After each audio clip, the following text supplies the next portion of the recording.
بسم اللہ الرحمن الرحیم۔ ایک گناہ گار نے خوف خدا سے بہت بڑی جاہلانہ غلطی کی اور وہ بخشا گیا۔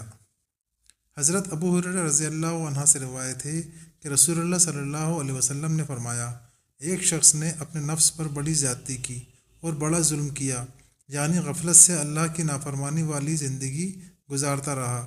جب اس کی موت کا وقت آیا تو اپنی پچھلی زندگی کو یاد کر کے اس پر اللہ کے خوف کا بہت زیادہ غلبہ ہوا اور آخرت کے برے انجام سے وہ بہت ڈرا، یہاں تک کہ اس نے اپنے بیٹوں کو وصیت کی کہ جب میں مر جاؤں تو مجھے جلا کر راکھ کر دینا، پھر تم میری اس راکھ میں سے آدھی تو کہیں خشکی میں بکھیر دینا اور آدھی کہیں دریا میں بہا دینا، تاکہ میرا کہیں پتہ نشان بھی نہ رہے اور میں جزا سزا کے لیے دوبارہ زندہ نہ کیا جاؤں۔ اس نے کہا کہ میں ایسا گناہ گار ہوں کہ اللہ کی قسم اگر خدا نے مجھے پکڑ لیا تو وہ مجھے ایسا سخت عذاب دے گا جو دنیا جہان میں کسی کو بھی نہ دے گا۔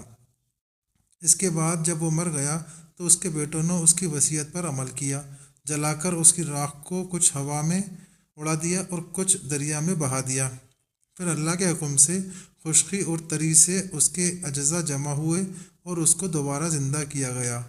پھر اس سے پوچھا گیا، تو نے ایسا کیوں کیا؟ اس نے عرض کیا، اے میرے مالک، تو خوب جانتا ہے کہ تیرے ڈر سے ہی میں نے ایسا کیا تھا۔ رسول اللہ صلی اللہ علیہ وسلم نے یہ واقعہ بیان فرما کر ارشاد فرمایا کہ اللہ تعالیٰ نے اس بندے کی بخشش کا فیصلہ فرما دیا۔